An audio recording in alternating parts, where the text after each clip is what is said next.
Halo semuanya, selamat malam di Talk Show Kampus hari ini. Makasih banget untuk meluangkan waktunya sejenak buat join. Semoga audionya tetap aman dan kameranya tidak ada fine nge-freeze di tengah ngomongnya.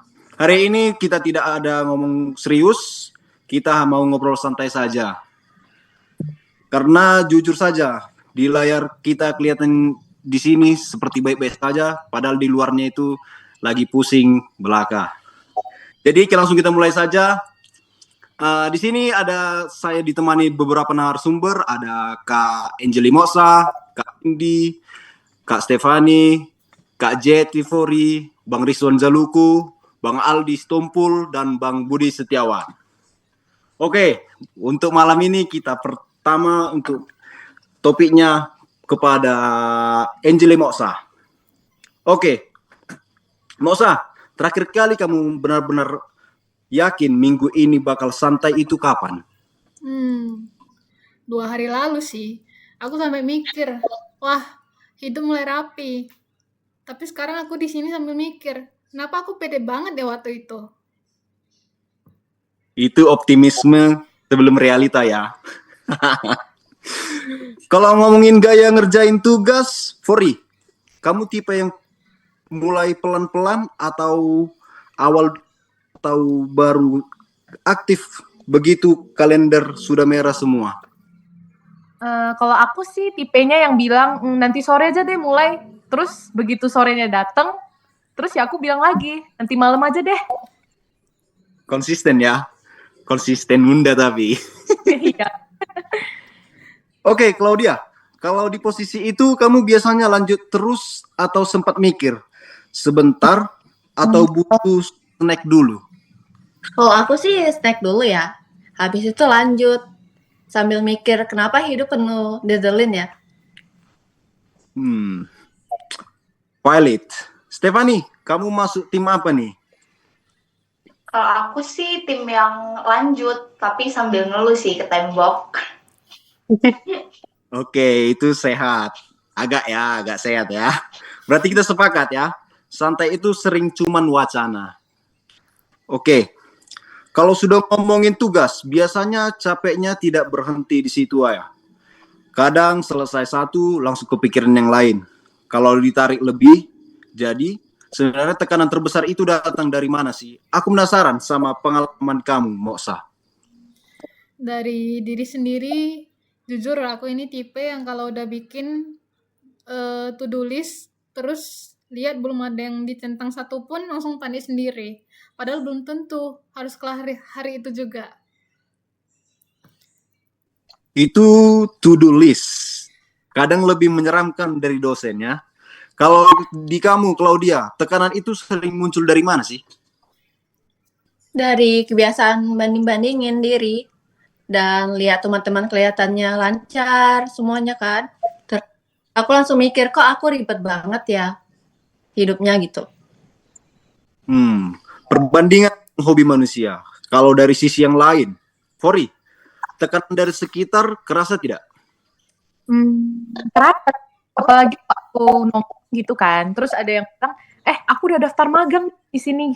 Terus ya aku senyum sih sambil mikir ya, aku daftar wifi kosan aja belum gitu loh. Itu real banget sih. Stefani, kalau di kamu, tekanan itu lebih sering muncul di badan atau di kepala? Kalau aku sih di kepala ya, karena kalau badan kan bisa rebahan gitu kan. Tapi pikiran malah ngebut sendiri mikirin semua hal. Kalau tekanan dibiarkan numpuk, biasanya naik level ya. Bukan cuma capek biasa, tapi capeknya beda rasanya. Aku mau lempar ke Bang Budi dulu sih. Soalnya kamu suka lihat ini dari sisi yang lebih luas. Biasanya tanda-tanda orang mulai boom up itu seperti apa sih Bang Budi? Biasanya nih, yang pertama masih ikut kelas, masih kirim tugas, tapi wajahnya udah kayak minta tolong. Semangatnya turun, apapun terasa berat, dan yang dikejar cuma satu, cepat selesai. Semangat itu deskripsi visual banget sih. Kalau dari pengalaman pribadi, Bang Rizwan, pernah sampai di fase itu kah? Kalau aku sih pernah. Bangun tidur bukan mikir sarapan lagi, tapi mikir deadline. Kadang buka laptop sambil napas panjang dulu, kayak mau lari maraton. Laptop sudah jadi lawan hidup ya. Kalau menurut pengamatanmu, Bang Aldi, kenapa banyak mahasiswa tetap jalan walaupun sudah capek banget, Bang? Karena kita terbiasa bilang, nanti juga lewat. Terus diulang terus sampai kita lupa kapan terakhir benar-benar santai. Dan akhirnya secapek jadi standar ya. Kalau dengar cerita tadi, kayaknya banyak yang kangen versi diri sendiri yang lebih santai ya. Aku mau ngajak kita nostalgia dikit. Sebelum jadwal penuh dan deadline datang dari segala arah, apa sih hal kecil dari kalian yang sekarang paling dirindukan? Aku mulai dari Kak Moksa dulu. Kalau aku sih ya pasti kangen rebahan tanpa mikir harusnya aku lagi ngerjain sesuatu. Dulu rebahan itu murni rebahan. Sekarang rebahan sambil stres. Rebahan sambil mikir itu bukan rebahan. Itu meditasi gagal. Kalau di kamu, Kak Fori, bagaimana? Tapi kangen kan ngerjain sesuatu tanpa harus ngebanding-bandingin diri itu loh. Maksudnya kayak sekarang apapun yang aku lakuin itu ya rasanya ada papan skor imajinernya gitu. Papan skor itu tidak pernah minta izin. Kalau Kak Claudia, bagaimana dari kamu, Kak? Nah, kalau aku kangen versi diri aku yang lebih cuek. Sekarang malah mikir terlalu jauh soal hal-hal kecil gitu. Begitu ya. Kalau dari Kak Stefani, kalau bagian kakak sih, kamu kangennya di bagian mana? Kalau aku sih lebih kangen tidur nyenyak ya, tapi tanpa mimpi deadline sama tugas presentasi atau lain-lainnya gitu. Membuat kepala sakit sekali. Wah, itu level capek yang universal. Kalau dari Bang Budi, kalau dari sudut pandang kamu bagaimana Bang Budi? Aku kangen belajar waktu karena penasaran gitu. Bukan karena dikejar waktu deadline tugas. Kalau dari Bang Rizwan, bagaimana Bang? Kalau aku sih lebih kangen dari waktu buat diri sendiri sih. Sekarang rasanya semua jam sudah ada pemiliknya gitu. Gitu ya. Dan yang terakhir untuk putaran terakhir dari Bang Aldi, bagaimana dari Abang Bang? Hidup yang lebih seimbang, bukan cuma kuliah, tapi masih punya ruang untuk bernapas. Itu sih. Wah. Jadi tadi banyak yang bilang kangen versi diri sendiri yang lebih santai. Sekarang aku penasaran, kapan sih momen pertama kalian sadar? Ini kayaknya bukan capek biasa deh. Aku pengen dengar cerita dari beberapa sudut. Kita mulai dari Kak Claudia dulu. Dari aku ya, aku sadar waktu jadi gampang panik sama hal kecil gitu. Padahal biasanya kan santai ya. Tapi satu email saja sekarang bisa bikin kepikiran seharian.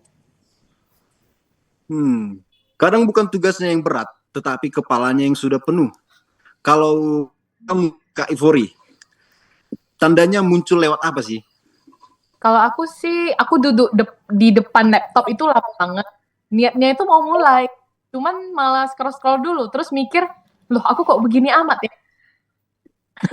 Itu pasti bengong produktif. Kalau dari Kak Stefani, bagaimana Kak Stefani? Kalau aku sih tidurku mulai berantakan ya, capek, terus susah tidur. Kadang bangun juga badan rasanya nggak segar. Kalau dilihat dari luar, mungkin tetap kelihatan normal. Kita mulai dari Bang Rizwan dulu. Coba, pengalaman kamu itu gimana Bang? Kalau aku sih lebih bangun pagi sudah kepikiran gitu.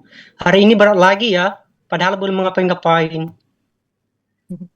Dan itu sunyinya banget rasanya ya. Kalau dari Bang Aldi, menurut pengalaman kamu Bang, kenapa banyak orang yang tidak langsung sadar Bang? Karena kita kebiasaan menormalisasi capek. Semua orang bilang sibuk, jadi kita pikir itu wajar.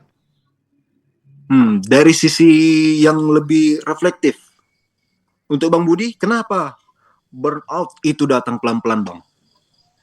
Karena awalnya terlihat sibuk biasa, baru terasa beda saat semuanya jadi lebih berat. Ya, begitu ya. Oke. Yang terakhir kita masuk kepada Kak Moksa. Kalau dari kamu, Kak, momen pertamanya kapan? Waktu buka materi kuliah. Itu adalah merasakan rasanya yang sangat berat, kayak otak udah nolak duluan. Oke, setelah ngomongin capek dan burnout, jangan ditinggalkan gelap-gelapan juga ya. Sekarang aku penasaran, di tengah jadwal yang padat ini, apa satu hal kecil yang benar-benar ngebantu kalian tetap waras? Aku mau tahu jawaban ini dan motivasi ini yang pas. Kita mulai dari Bang Aldi. Buat aku, belajar menerima kalau aku bukan robot. Kadang satu hari tidak produktif, itu bukan dosa besar. Itu harus dicetak besar-besar. Kalau dari pengalaman kamu sendiri, Bang Rizwan, apa yang paling kerasa kebantu, Bang? Kalau aku sih lebih ke cerita ke orang-orang gitu, karena tidak selalu nyari solusi sendiri. Kadang cuma pengen didengar saja. Ya, kadang kita cuma butuh curhat. Kalau dari Bang Budi, bagaimana dengan kamu, Bang Budi? Aku selalu ingetin diri sendiri kenapa mulai kuliah. Biar nggak cuma kejar deadline aja, tapi inget tujuannya. Kalau dari Kak Claudia, di tengah semua itu, kamu biasanya ngapain? Biar tidak makin tenggelam. Kalau aku ya nulis, kadang cuma nulis random di notes HP gitu. Tapi lumayan bikin kepala lebih ringan ya. Notepad atau itu tempat curhat paling aman memang. Kalau dari Kak Stefani, versi kamu yang gimana ini, Kak? Kalau aku sih tipe yang sabar ya, cukup bilang cukup deh buat hari ini, karena nggak semua hal itu harus kita beresin sekaligus nggak sih? Dan itu susah banget sih. Kalau dari Kak Ivori, kamu punya trik sendiri Kak? Coba di-spill. Kalau aku sih ya aku mulai ngurangin banding-bandingin diriku sama orang lain gitu loh. Soalnya tiap ngebandingin itu kayak capeknya itu makin double gitu. Wah, kita masuk kepada putaran terakhir. Kepada Kak Moksa. Bagaimana menurut pandangan kamu, Kak? Aku lagi belajar untuk nurunin standar ke diri sendiri. Terus mikir itu kalau nggak semua hari itu harus maksimal. Wah, ngobrol sehari ini rasanya kayak bukan sedikit. Dan mengebuka sedikit isi kepala kita semua. Capek, bingung, takut ketinggalan, ngerasa kurang. Ternyata banyak yang mengalami hal yang sama. Terima kasih banget buat kalian semua yang sudah jujur dan mau cerita. Dan buat teman-teman yang nonton di rumah atau di kos masing-masing. Kalau dari obrolan kita kali ini ngerasa sedikit lebih ringan, itu sudah cukup. Tidak semua masalah harus selesai sekarang. Tidak semua orang punya real time yang sama. Pelan tidak apa-apa, istirahat juga bagian dari jalan. Terima kasih sudah menemani talk show hari ini. Jaga diri baik-baik dan semoga tugas-tugas malam ini sedikit lebih ramah. Sampai ketemu di acara kampus selanjutnya. Terima kasih.